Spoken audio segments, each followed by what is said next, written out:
perempuan bukan hanya jadi pelengkap gitu ya? Betul, dia bisa menjadi peran strategis gitu ya, Mas. Jadi saya punya quotes gini, di balik suami yang sukses ya, itu ada istri yang bijak. Itu pasti, gitu ya. itu pasti itu. Di balik istri yang bijak, pasti ada suami yang imam. Jadi bukan hanya sebagai bunga-bunga politik lah ya. Iya kan? Saya dalam kesempatan kali ini mengapresiasi ya untuk seluruh perempuan-perempuan ya, khususnya di masyarakat Kota Cirebon dan Indonesia pada umumnya, mengucapkan selamat merayakan ya Hari Kartini ya.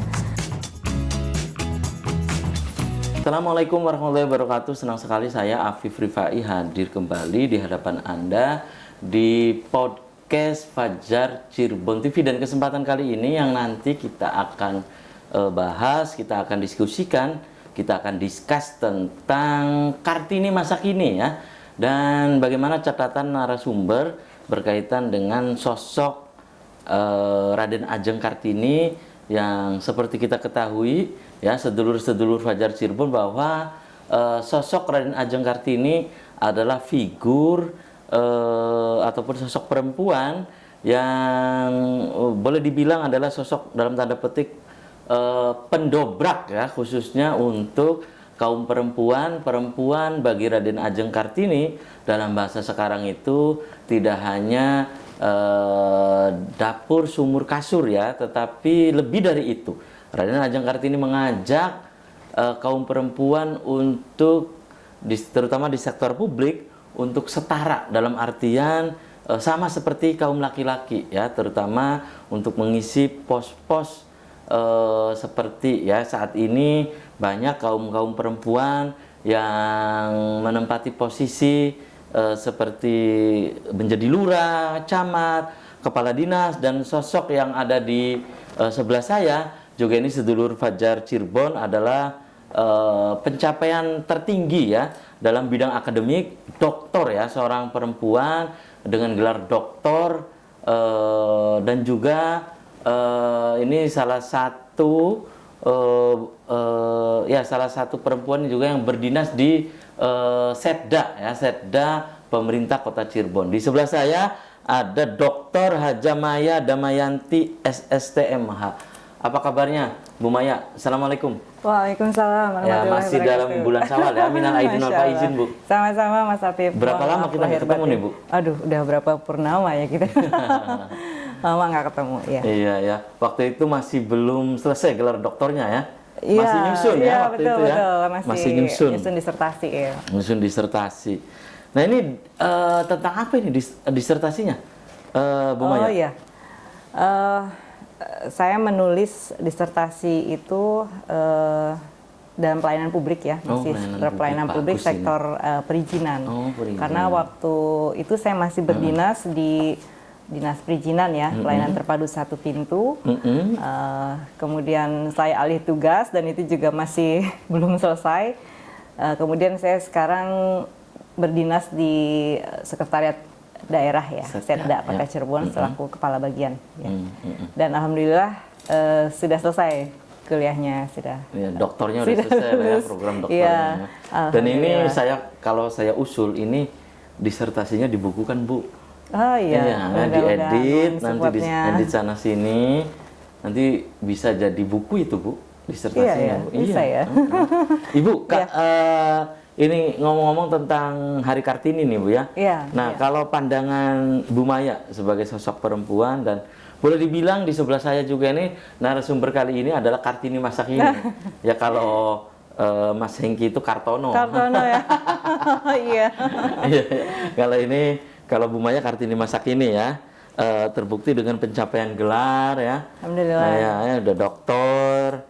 Dan Anda melihat, Bu Maya, bahwa sosok Raden Ajeng Kartini seperti apa dalam pandangan Anda? Iya, itu juga merupakan salah satu idola ya dari saya secara pribadi selaku seorang perempuan ya yang mengagumi ya sosok kegigihan ya di balik peran-peran beliau yang memang sampai saat ini dirasakan besar ya pengaruhnya bagi seorang perempuan, kesetaraan hak-hak perempuan ya, kesetaraan gender, dan tidak melupakan ya kodratnya selaku perempuan, selaku seorang ibu ya, seorang istri, dan juga mengambil peran-peran penting ya di lingkungan sekitar, terutama di pelayanan publik seperti itu. Itu ya, jadi sosok Raden Ajeng Kartini bagi Bu Maya ini sangat inspiring ya? Ya, inspiring, ya, berpengaruh ya, iya, berpengaruh. ya. Mungkin bukan hanya saya, tapi wanita-wanita lain juga sangat merasakan besar ya pengaruhnya sampai saat ini. Bisa merasakan kebebasan ya dalam mengenyam pendidikan ya, kemudian dalam berkarir ya, menuangkan karya-karya besarnya ya, itu sudah tidak ada lagi batasan. Ya, dan ini bagi Bu Maya ini pengaruh ya, langsung atau tidak langsung dari pikiran percikan gagasan-gagasan Raden Ajeng Kartini gitu. Iya, iya. Ya, jadi memang Kartini saat ini dilogikan seperti halnya kita mengambil peran multitasking ya. Jadi dia berlaku sebagai seorang ibu, seorang istri ya, dan juga mampu untuk berkarir ya di sektor baik itu pemerintah maupun swasta ataupun lembaga-lembaga instansi lainnya. Dan di situ memberikan kontribusi begitu ya, Mas Afif ya, dalam pembangunan ya, khususnya di negara kita. Itu. Oke, dan Bu Maya, sosok perempuan saat ini seperti ya Direktur Fajar Cirebon, ini ya Harian Umum Fajar Cirebon ini adalah sosok perempuan. Bu Maya juga sosok perempuan yang saat ini di Setda menjadi kabag. Ada sosok perempuan di Kota Cirebon yang pernah menjadi wali kota, wakil wali kota, ketua DPRD, juga wakil ketua DPRD, ada menjadi kepala dinas. Ini juga pengaruh dari Raden Ajeng Kartini gitu. Iya, ini salah satu yang menginspirasi sehingga membuka stigma begitu ya, mendobrak persepsi ya, di mana perempuan juga memiliki kemampuan ya, memiliki power yang cukup besar ya, dan berpotensi untuk berkontribusi dalam pembangunan gitu. Hanya memang dibutuhkan suatu komitmen gitu ya, keseriusan dan membalancing, karena itu yang sulit kalau kita. Maksudnya standar ganda itu ya, yang tadi disebutkan Bu Maya itu. Jadi memang melakukan multitasking itu harus ada komitmen gitu. Kita menerapkan itu dengan pasangan kita ya, dengan anak-anak kita gitu. Sehingga kita bisa sejalan bersama-sama ya, membagi peran-peran tersebut. Jadi kalau berat sebelah nih Mas Afif, nah itu kacau nanti. Ya, tapi yang jelas Bu Maya aktif di sektor publik gitu ya. Ya, insya Allah. Ya, pokoknya perempuan-perempuan yang aktif di sektor publik itu jangan lupa mereka juga mendidik anak-anaknya dalam rumah gitu, sektor domestiknya itu kan. Betul. Mengurus suami gitu kan. Pola asuh ya, pola asuh di rumah itu yang tidak boleh ditinggalkan, karena memang ujung tombak ya, negara yang maju, yang pesat pembangunannya secara mental maupun spiritual itu dimulai dari seorang ibu ya. Gitu. Jadi pendidikan yang diberikan ya di rumah ya, itu melalui seorang ibu yang memiliki juga pendidikan ya, artinya pendidikan yang baik ya, yang itu nantinya bisa diterapkan ya, bisa kita curahkan dalam bentuk kasih sayang begitu ya, kepada keluarga, kepada anak-anak. Silakan aktif di sektor ranah publik, tetapi tetap tidak melupakan posisi dia sebagai seorang ibu di dalam rumah gitu ya. Iya, betul. Iya, tapi di sektor publik silakan, misalnya kayak Bu Maya sekarang, seperti Bu Maya itu kabag gitu ya, ada yang lurah, camat banyak. gitu ya, Teman-teman kepala saya dinas gitu ya. Namun tetap ketika di dalam rumah dia harus patuh pada suami, mendidik anak, itu kan yang disebut dengan kodrat kewanitaan, maksudnya begitu ya. Bu Maya, kalau Bu Maya melihat bahwa catatan Bu Maya terhadap Hari Kartini di tahun ini seperti apa 2024 itu? Ya, saya melihat ini menarik ya. Jadi ada ada perhelatan politik juga ya di tahun-tahun politik seperti tahun 2024 ini, di mana kita sudah baru saja ya melaksanakan pemilu yang nanti sebentar lagi pilkada begitu ya. Kita tunggu kejutan-kejutannya begitu ya, karena melihat dari angka ya, dari regulasi ya yang ditetapkan oleh pemerintah kita ya, di pusat maupun di daerah, bahwasanya 30% ya wanita affirmative action ya bisa masuk dalam ranah legislatif gitu ya. Jadi kalau di DPR dan MPR RI sekitar 575 ya anggota DPR MPR RI, itu ada 118 ya yang dari kalangan perempuan. Jadi itu sudah di angka 20,5%, itu sudah baik sekali ya menurut saya. Jadi memang peran wanita tidak hanya di sektor publik, tapi juga bisa berafirmasi dalam sektor politik ya, gitu ya, keuangan ya, ekonomi ya, kesehatan dan lain sebagainya. Jadi bagi Bu Maya bahwa perempuan yang aktif di sektor politik, sektor publik ini, ya, ini kan setiap 5 tahun sekali di perhelatan politik ini ya, betul, terutama di pemilu legislatif, ini mengalami kenaikan ya, dan itu bagi Bu Maya ini merupakan kebanggaan tersendiri gitu. Betul, saya cukup bangga dan apresiasi ya selaku perempuan, saya juga sesama perempuan ya. Iya, sesama perempuan menilai itu semua ada suatu kebanggaan dan kepercayaan diri bahwasanya kita mampu tampil dalam kontestasi ya perhelatan politik, dan itu kita bisa berekspresi tentunya. Dan perempuan bukan hanya jadi pelengkap gitu ya. Betul. Dia bisa menjadi peran strategis gitu ya, Mas Afif. Jadi bukan hanya sebagai bunga-bunga politik lah ya. Iya kan? Betul, iya. Nah, kalau pandangan Bu Maya bahwa perempuan yang saat ini ada yang menjadi lurah, kepala dinas, kemudian juga camat, pokoknya ya aktif di sektor publik, itu seperti apa, Bu? Ya. Tentunya ini tidak luput dari latar belakang pendidikan ya, yang sudah ditempuh oleh personal dari perempuan-perempuan yang memang berkeputusan ya untuk memilih jalannya aktif pada sektor-sektor publik tersebut gitu ya. Nah ini merupakan keputusan yang baik sekali ya, di mana kita bisa menginspirasi anak-anak kita juga nantinya ya, menginspirasi banyak orang, terutama perempuan-perempuan di Indonesia tentunya ya, bahwasanya kita bisa ya berkiprah begitu ya dalam pembangunan ini. Kita bisa mengekspresikan potensi-potensi yang kita miliki ya, kemampuan dari diri kita yang sebetulnya sudah ada itu, cuma memang ketutup ya, ataupun masih belum percaya diri untuk muncul di permukaan, atau mungkin karena budaya patriarki. Betul, ya di kita itu kan kuat sekali ya budaya yang serba laki-laki itu kan. Iya. Jadi dari budaya juga ya yang memang memiliki branding atau image di mana perempuan itu identik gitu ya dengan sumur apa tadi? Ya, dapur, sumur, sumur dan kasur gitu. Konco winking. Konco winking betul. Iya. Udahlah kata orang-orang tua kita kan, udahlah perempuan nggak boleh sekolah tinggi-tinggi.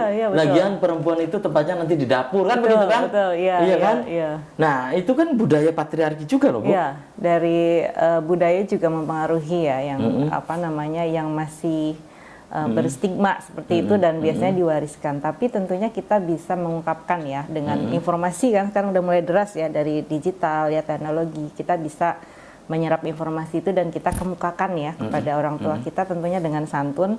Keputusan yang kita ambil nantinya itu akan berpengaruh pada masa depan kita. Saya itu termasuk beruntung ya, termasuk bersyukur sekali memiliki orang tua gitu ya, yang yang memiliki pola pikir yang maju saat itu ya. Ketika selangkah saya lebih maju lah ya. Ketika saya memutuskan untuk kuliah, memberikan kebebasan buat saya untuk silakan gitu mengambil pendidikan dimanapun ya, walaupun jauh dari rumah begitu ya, dan setinggi apapun gitu ya. Nah pada saat itu saya mengoptimalkan ya, memanfaatkan kesempatan itu betul-betul. Jadi pada saat saya kuliah saya juga aktif di organisasi, kemudian setelah dari situ memiliki bekal pengalaman yang cukup sampai akhirnya bisa mengembangkan ya potensinya di tempat kerja seperti itu. Ya, dan saya pikir bukan hanya Bu Maya ya yang menghirup udara kebebasan itu, tapi juga perempuan-perempuan di Indonesia nih,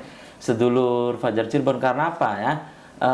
Tetangga kita Malaysia itu tidak memperbolehkan perempuan untuk memakai sandal hak tinggi gitu ya. Kemudian perempuan juga tidak boleh menyetir sendiri. Oh gitu. Iya kan? Saya kesini tadi nyetir sendiri. Iya, itu kan perempuan di Indonesia ini sekali ya. Maunya bersyukur sekali. Kemudian ada salah satu negara di Timur Tengah yang tidak boleh perempuan itu ketika membaca ayat suci Al-Quran terdengar suaranya sampai keluar rumah, karena itu katanya aurat. Betul. Perempuan tidak boleh juga ikut mencoblos dalam pemilu. Kalau di Indonesia bukan hanya itu ya, mencalonkan diri juga boleh gitu kan ya. Ya Iya. makanya itu ya. Iya. Dan bagi Bu Maya, apa yang bisa ditarik kesimpulan dari Raden Ajeng Kartini beberapa ratus tahun yang lalu itu? Ya, memang semangatnya ya, semangat dan kegigihan beliau ya untuk memperjuangkan hak-hak ya, kesetaraan sebagai seorang wanita ya, yang memiliki hak yang setara. Setara itu bukan berarti sama atau melampaui ya dengan laki-laki, tapi memiliki kesempatan begitu ya, kesempatan yang sama dalam berpendidikan. Nah, pendidikan itu bisa merubah pola hidup kita gitu ya, dari yang tidak tahu menjadi tahu, yang tidak mau jadi mau, dan tidak mampu paham jadi paham, mampu gitu seperti ya. itu. Dan yang jelas memperbaiki taraf kehidupan wanita itu sendiri. Jadi dengan pendidikan dia bisa memiliki pekerjaan begitu ya, memiliki penghasilan yang baik tentunya, dan bisa untuk menopang kehidupan ya, tidak hanya buat dirinya ya, tapi keluarganya begitu ya. Bukan berarti dia yang utama ya. Jadi saya punya quotes gini, di balik suami yang sukses ya, itu ada istri yang betul. bijak. Itu pasti, gitu. itu pasti itu. Di balik istri yang bijak, pasti ada suami imam yang senantiasa membimbingnya. Pasti itu, gitu. pasti itu. Jadi itu memang partner ya dalam berumah tangga. Tentunya kita bisa saling mensupport begitu. Dan kalau kita lihat di buku-buku Raden Ajeng Kartini, itu semua dia mengungkapkan bahwa dia tuh ingin bahwa perempuan itu, kan waktu itu dia dijodohkan ya beliau itu, karena beliau ada keluarga priayi kan. Iya, ningrat ya. Ya ningrat lah ya. Nah akhirnya Raden Ajeng Kartini memberontak ketika itu dalam tanda petik bahwa menolak lah ya. Iya begitulah ya. Kemudian waktu itu juga Raden Ajeng Kartini di bukunya juga mengungkapkan bahwa perempuan juga harus inilah ya, harus pendidikannya juga harus jangan hanya berputar-putar siklusnya itu dapur sumur kasur gitu kan. Pokoknya perempuan harus setara, harus sama seperti laki-laki gitu kan, seperti itu. Sekali. Dan itu pengaruhnya untuk perempuan saat ini apa gitu, Bu Maya? Iya. Jadi pengaruhnya sangat besar ya, dirasakan bahwa kita itu bisa memilih ya, kita bisa berkeputusan yang bertanggung jawab sifatnya ya, atas masa depan kita ya, atas kehidupan kita nantinya ya, yang akan menjalani begitu ya. Sehingga stigma-stigma yang memang kental sekali ya oleh seorang anak perempuan begitu ya, yang memiliki keterbatasan, itu bisa kita urai di masa kini, di zaman sekarang yang istilahnya informasi ya, teknologi itu sudah sangat deras ya, sangat mudah kita akses ya. Jadi perempuan juga bisa berdikari, bisa membaca di mana saja begitu ya informasi yang kita dapatkan, dan itu bisa kita kembangkan sehingga kita mampu untuk mengambil peran ya di situ. Tidak hanya given ya, tapi kita juga bisa memberikan keputusan-keputusan ya, ataupun kebijakan yang nantinya sangat berpengaruh pada pola-pola kehidupan gitu. Dan anggapan-anggapan bahwa perempuan adalah second gitu ya, kelas kedua gitu ya. Iya, ya itu perempuan juga bisa. Iya kan, di masyarakat sedikit demi sedikit ini akan terkikis gitu Bu Maya dengan iya kan anggapan bahwa udahlah perempuan nggak boleh kuliah buat apa, bukan nggak boleh buat apa sekolah tinggi-tinggi, iya kan? Lagian perempuan adalah tempatnya adalah dapur katanya kan. Iya kan, masih ada kan anggapan begitu? Iya kan? Itu masih sekali, dan memang kita itu dituntut untuk patuh ya begitu ya, untuk nurut ya kepada termasuk perempuan itu biang ini sumber apes. Iya kan? Iya, fitnah gitu ya. Iya, fitnah, iya kan? Apes, itu anggapan-anggapan begitu, itu budaya gitu ya. Patriarki itu. Betul. Budaya serba laki-laki gitu ya. Karena betapapun kita tidak memiliki ataupun menutup diri ya dari akses informasi itu, yang nantinya itu menjadikan kita serba ketergantungan gitu ya. Nah, dari keterbatasan muncul ketergantungan, dan itu akan menjadi beban gitu. Beban itulah yang nantinya ya akan menjadi suatu masalah atau persoalan di mana sebagai kepala keluarga ataupun tulang punggung keluarga juga butuh kita support sebetulnya ya. Jadi tidak harus ketergantungan penuh seperti itu ya, tapi kita juga bisa saling mensupport satu sama lain. Oke, Bu Maya, kalau untuk perempuan saat ini ya, boleh dibilang adalah Kartini masa kini. Apa yang bisa diambil dari pelajaran dari Raden Ajeng Kartini beberapa ratus tahun yang lalu itu apa gitu? Ya, syarat yang kita bisa ambil ya dari pesan-pesan hikmah gitu ya, hikmah ya dari Raden Ajeng Kartini itu ya, bahwasanya beliau itu berjuang ya untuk menghapuskan batasan-batasan sosial dalam hal ini ya, membatasi perempuan dalam belajar ya, berkarya, kemudian mengembangkan potensinya, dan beliau percaya bahwa dengan pendidikan gitu ya, itu adalah kunci untuk membuka kebebasan gitu, dan kesetaraan bagi perempuan. Sehingga ada beberapa hal menurut saya ini merupakan intisari ya dari perjuangan beliau, bahwasanya mendapatkan kesetaraan dalam hal pendidikan ya, kemudian membuka lebar kesempatan untuk berkarya, kemudian mendorong kepercayaan diri perempuan dalam berkarir begitu ya Mas Afif, dan tentunya ini akan memperbaiki kualitas hidup dari seorang perempuan seperti itu. Itu ya. Oke, dan juga kalau di Islam itu ada Siti Aisyah gitu ya. Betul. Iya kan, kalau kemudian saat ini pejuang kesetaraan ya saat ini ya, ada Muslim Black itu ya, di Amerika Aminah Wadud Muhsin. Betul. Ya, kalau jauh ditarik ke belakang itu ada Rifat Hasan. Zazawi. Ya, kemudian Fatimah Mernisi gitu kan ya. Kalau di Indonesia ada Raden Ajeng Kartini, di Jawa Barat ada Dewi Sartika gitu kan. Iya kan? Itu juga banyak menginspiring ya, menginspirasi perempuan-perempuan atau Kartini-Kartini masa kini ya. Oke, dan Bu Maya, sayang sekali waktu kita terbatas, jadi usai sudah, dan kebersamaan di podcast kita kali ini. Bu Maya, sebelum saya tutup, silakan closing statement untuk pemirsa di rumah, sedulur Fajar Cirebon, apa silakan di Hari Kartini ini, silakan Bu Maya. Iya. Saya dalam kesempatan kali ini mengapresiasi ya untuk seluruh perempuan-perempuan ya, khususnya di masyarakat Kota Cirebon dan Indonesia pada umumnya, mengucapkan selamat merayakan ya Hari Kartini ya. Jadikan momen Kartini ini untuk kita semua ya, terus berupaya menjadi perempuan yang tangguh gitu ya, memiliki karakter yang kuat ya, kemudian mampu menjadi seorang penolong ya, penopang ya buat keluarga kita, buat suami kita, anak-anak kita, dan tentunya menjadi teladan ya. Yang pertama itu oleh anak-anak kita, serta bisa menginspirasi begitu ya lingkungan di sekitar kita. Jadi menjadi pribadi yang membumi gitu ya, tetap kembali pada kodratnya sebagai seorang perempuan ya, dan menjadi inspirasi tentunya ya buat orang-orang sekitar kita. Terima kasih. Oke, Bu Maya, terima kasih Sama-sama, sudah Mas Afif, menyempatkan hadir di podcast ya. Dan selamat Hari Kartini juga nih Bu Maya. Salam sehat selalu nih Bu Maya ya. Sukses selalu. Terima kasih. Ya, oke, dan sedulur Fajar Cirebon, demikian perbincangan saya dengan Dr. Haja Maya Damayanti ya, salah seorang perempuan ataupun Kartini masa kini. Semoga bermanfaat. Terima kasih atas perhatian Anda, dan wassalamualaikum warahmatullahi wabarakatuh. Waalaikumsalam warahmatullahi.